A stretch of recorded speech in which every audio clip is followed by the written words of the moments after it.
On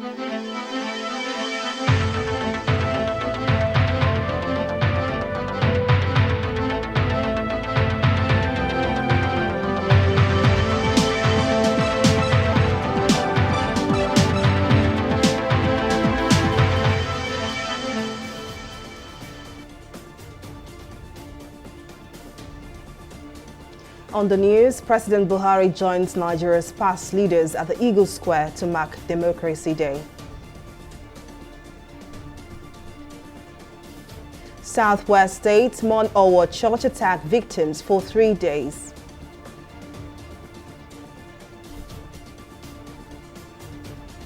Gunmen kidnap Anglican bishop wife driver in Oyo.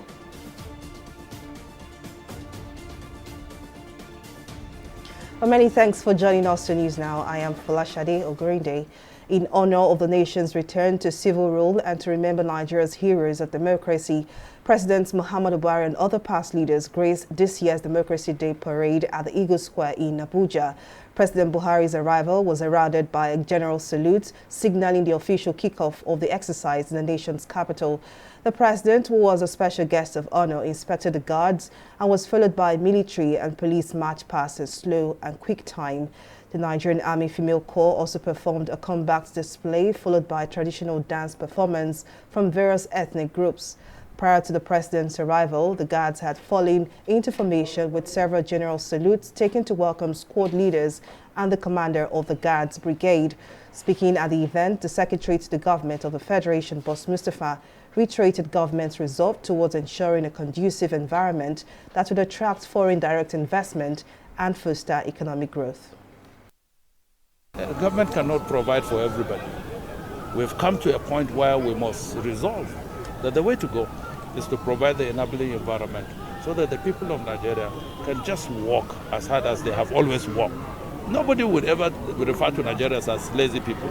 All over the world, we are considered a vibrant, very strong and resourceful people. For women in the political space is don't stop, don't give up. We don't just owe it to ourselves. We owe it to the charge right now. Women, let us arise on an advocacy that must be trained up in the way to go. If we didn't understand how to do it better last time, this time, there's a way to continue to gain understanding. With all our getting, come on women, let's get the understanding. By winning, we will win. As the country celebrates its 23rd Democracy Day, some Nigerians have voiced their thoughts on the achievement and issues in the country's democratic dispensation so far.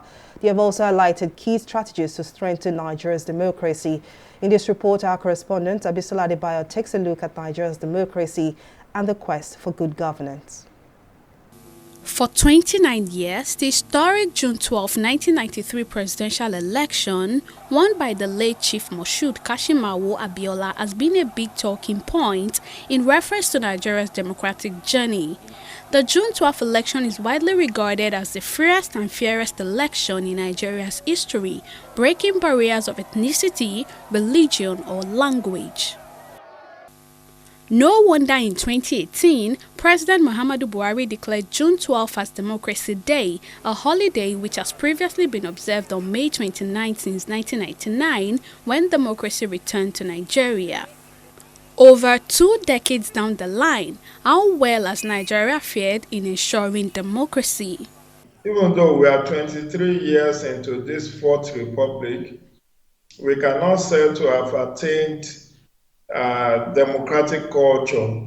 Yes, all the institutions of democracy are present, but if you audit each of those institutions, you'll find a lot of weaknesses in them. When democracy returned to Nigeria in 1999, most people thought it was the beginning of a new era that would usher in genuine development. Hopes were raised high. But as the country marks yet another Democracy Day, the people's hopes are fast fading away. So far, so good. Nigeria, per se, hasn't been enjoying any form of democracy. What democracy brings forth, it has not been enjoyed by every citizen of Nigeria. The kind of government we are experiencing right now is not what we envisage for. But however, we just believe that as we progress and as democracy continue to grow and whatever, it will finally become the kind of government we really want. They are doing what is opposite to democracy with this corrupt system in Nigeria. Unless if the corruption is overthrown, unless if they take the right way of doing things, or if they learn from advanced countries who are doing well. Back in 1999, there was no way anyone would have thought Nigeria would be badly hit by a serious security challenge like the ongoing decade-long battle with insurgent groups and most recently banditry and kidnappings in different parts of the country. Experts have however called for cooperation between government and citizens to tackle the country's bitter reality. The truth is that the current security structure that we're running can't help us. One good thing about the candidate that have emerged in this for all the major parties in this election is that they are all talking about state police or state policing. That is key. Meanwhile, the present administration has continued to assure Nigerians that it will do everything to tackle the menace of insecurity and also ensure a free, fair and credible electoral process in the upcoming general election. I know many of us are concerned with the rise in insecurity due to terrorist activities in parts of the country. As a government, we are working hard to contain and address these challenges and ensure that the 2023 general elections are safe and secure for all Nigerians. With these promises from the government, all eyes are now on President Muhammadu Buhari's administration to walk the talk. Analysts are also optimistic that Nigeria might still get it right only if conscious efforts are made in ensuring the country gets better. A tree does not make a forest, and we have 3 tiers of government, we have 3 arms of government, all of which has to work collaboratively for there to be better and good governance. Despite the nation's numerous challenges, the country's unbroken record of 23 years of democratic rule gives hope to the people, especially when compared to other West African countries who have suffered one form of coup or the other. Abisola Adebayo, TV360 News. Members of the June 12 Democracy Movement of Nigeria have hosted eminent Nigerians and pro-democracy activists on Sunday to commemorate the 32nd anniversary of the June 12, 1993 presidential election won by the late Moshood Kashimawo, Olawale Abiola, and 2nd anniversary of Democracy Day. Speakers at the event urged Nigerians to uphold the legacy set by the late philanthropist and recommit themselves to ensuring the protection and preservation of the ideals of democracy in the country. Our correspondent Simisola Adigun was at the event, files in this report. The history of Nigeria's democracy is never complete without the mention of the late businessman, publisher and politician Moshood Kashimawo Olawale Abiola, the presumed winner of the 1993 presidential election. Unfortunately, Abiola remains the president Nigeria never had, as the election results were annulled by the preceding military president Ibrahim Babangida over allegations of corruption and foul play. Abiola later died in military incarceration for refusing to renounce the historic mandate given to him by Nigerians. To keep his legacy alive, prominent Nigerians in the nation's political space, as well as the Abiola family, gathered at the family house to offer prayers, pay tribute, and lay wreaths of honor in memory of late MKO Abiola. While narrating their experiences with the late politician and the impact he had on their lives, speakers described June 12 as a collective struggle which must be preserved as a symbol of unity in Nigeria. I've argued, in history classes, that as a matter of fact, June 12 is bigger than October 1st. Why do I say so? Because in reality, our independence that we celebrated on October 1st was handed over to us. What June 12 has done for us, luckily or unluckily, is that it has provided that moment of sacrifice for us. Abiola defined the struggle. and he paid the supreme price. For that, he will never, ever, ever be forgotten in the history of Nigeria. Other speakers called on Nigerians to play their role as citizens by voting in credible leaders.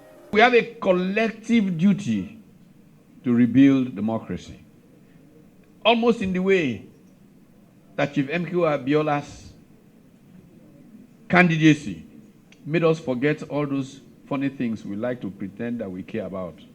Our democracy needs to return to the excitement of 1993. And using this occasion to call all of us who are still practitioners in politics of Nigeria to recommit ourselves to building the ideals which our great father stood for and died for. Please continue to pray for Nigeria. Continue to pray for Nigeria.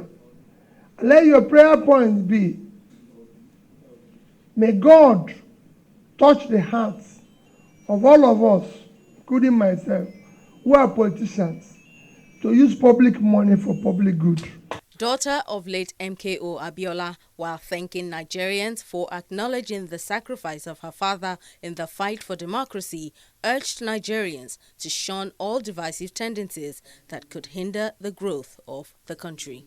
Many of you saw yourselves featured on just this little video that I did to demonstrate to my children that June 12th struggle, yes, it was about their great-grandfather, but my goodness, we are a great country. We have great people. While addressing the nation in his Democracy Day address, President Muhammadu Buhari promised to conduct a free, fair and transparent election in 2023, adding that his administration has made significant investments to reform and enhance the nation's electoral laws in order to safeguard the vote of every citizen.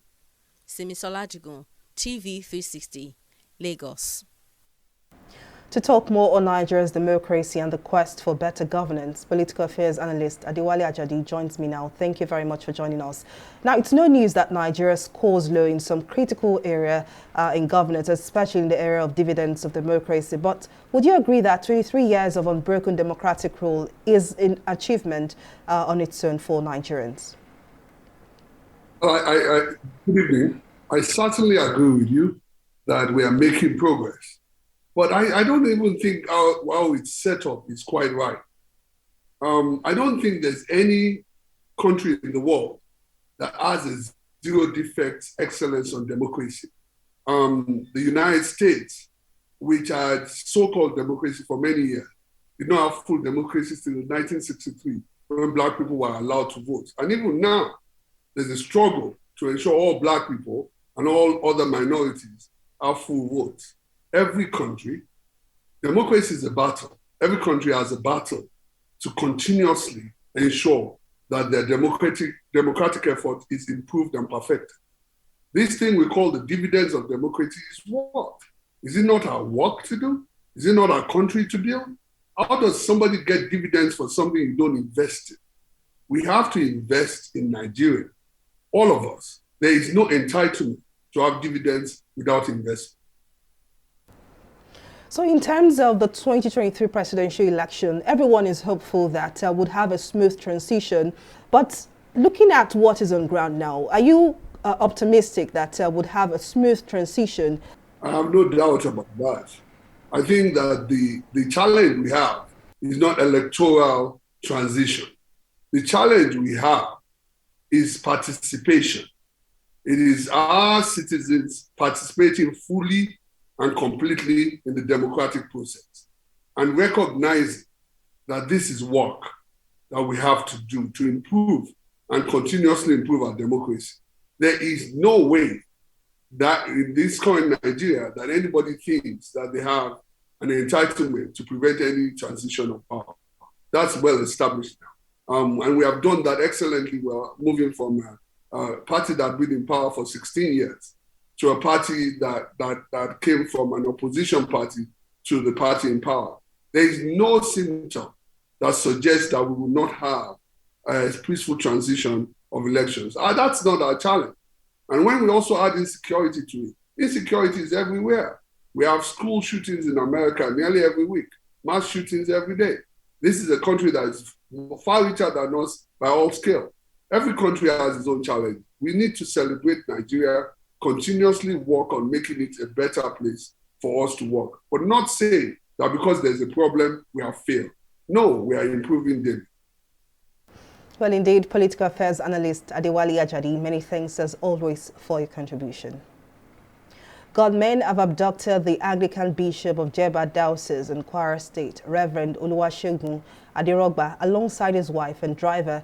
The victims were abducted on Sunday along the new Oyo-Ogbomosho Expressway in Oyo State. The Oyo State Police spokesperson, Adewale Oshifeso, confirmed the incident in a statement on Monday. He explained that investigations revealed the abduction took place after the cleric's vehicle developed a mechanical fault at an isolated area along Oyo-Ogbomosho Expressway while the victims were heading for Jeba from Yewa, Ogun State. He added that the Deputy Commissioner of Police in charge of operations of the command has been directed to take over the operation that would lead to the rescue of the victims.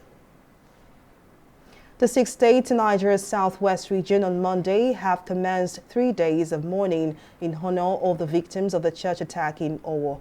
This comes 3 days after governors in the region resolved to mourn the victims within the period following a meeting held last Friday to review the state of insecurity in the southwest. On Sunday, the 5th of June, no fewer than 40 people were killed and many others injured when gunmen opened fire on worshippers at St. Francis Catholic Church in Owo, the headquarters of Owo local government area of Ondo State. Days after the incident, the federal government linked the killing to the Islamic State's West African province, an account that Governor Kayode Fayemi of Ekiti State said was speculative. The Parliament of the Economic Community of West African State, ECOWAS, has urged Nigeria to ensure that its general election is credible and rancor-free. The Speaker of the Community Parliament, Side Tunis, will make the call at the opening of the 2022 First Ordinary Session of the Regional Parliament, added that the entire world looks up to Nigeria and expects success and a free, fair and peaceful election. On its part, the Speaker of Nigeria's House of Representatives, Femi Gbajabiamila, urged the parliamentarians to justify their place as the people's representatives by making key decisions that impact positively on the lives and living conditions of the community. I wish to congratulate the people of the Federal Republic of Nigeria, particularly the political class, for the successful conduct of primary elections of the two major political parties. We acknowledge the complexities of the Nigerian society.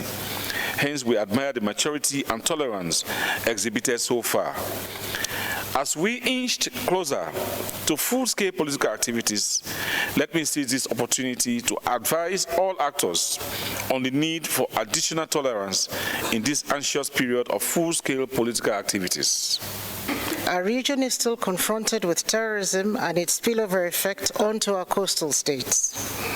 We therefore welcome the Accra Initiative as well as all other efforts that are being used by our member states to fight this menace.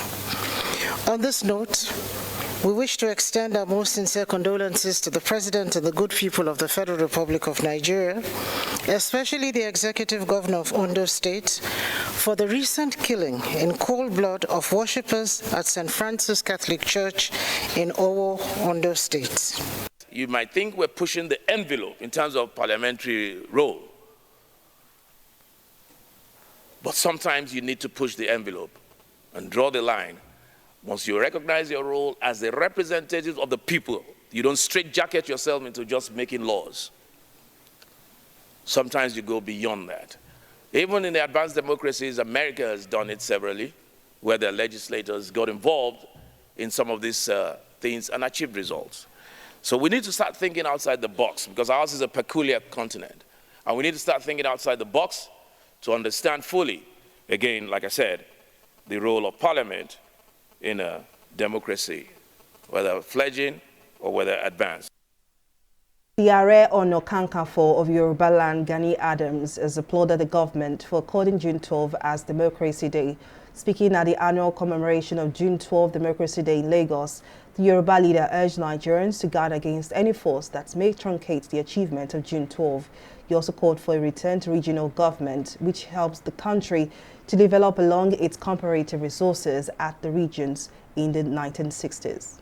The way the agitation is coming, one, agitation from the IPOP and different groups in Nigeria. Secondly, the issue of insecurity every day is growing.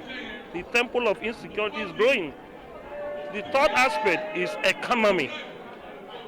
I don't think we can sustain the economy of this country within three to 4 years.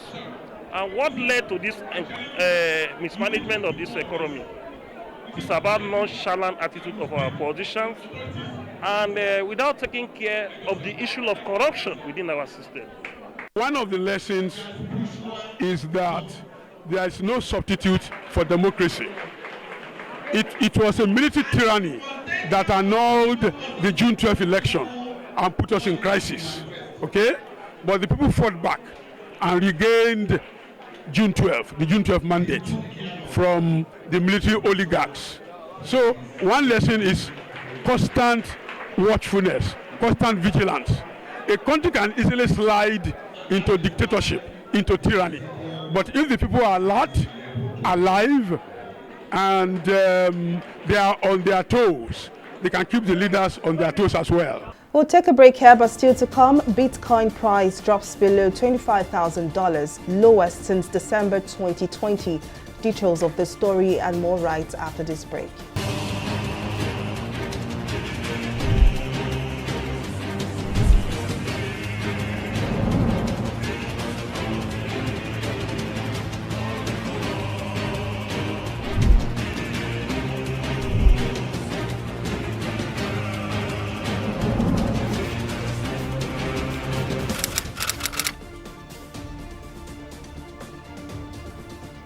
Welcome back. Now here is a recap of some of our top stories tonight.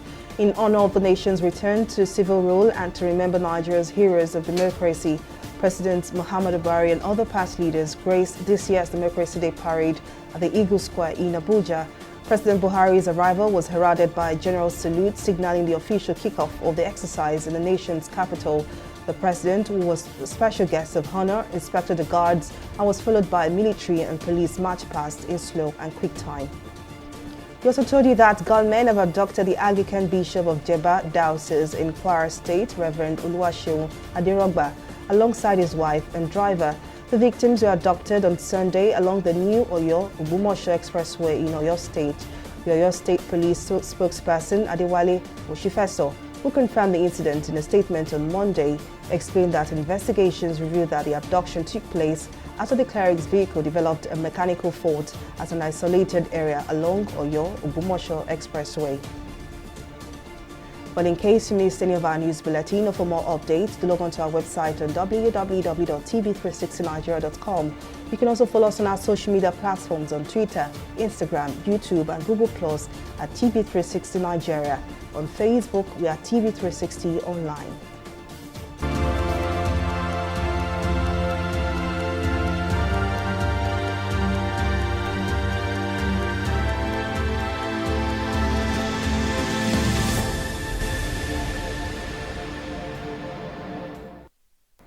Chinese authorities have announced that a total of 166 COVID-19 infections in the country have been linked to a single bar in the capital, Beijing. Authorities have mandated all residents living in the area where the bar is located to be tested over the next 3 days. The number of infections in the city is low by international standards, but high for China, which is the world's only major economy still maintaining a zero COVID-19 policy. The Chinese officials have reversed the relaxation of some COVID rules in Beijing as a result of the outbreak, and most children in the capital will not return to school next week as originally planned. A 42-year-old man has appeared in court last week on allegations of selling COVID-19 test kits believed to have been stolen in Zimbabwe. It is suspected that the kits were either stolen from local hospitals or were smuggled into the country. The accused was not asked to plead to possessing stolen property when he appeared before regional magistrate and has since been charged with smuggling. Well, we'll take a break here and return with more stories and business. To stay with us.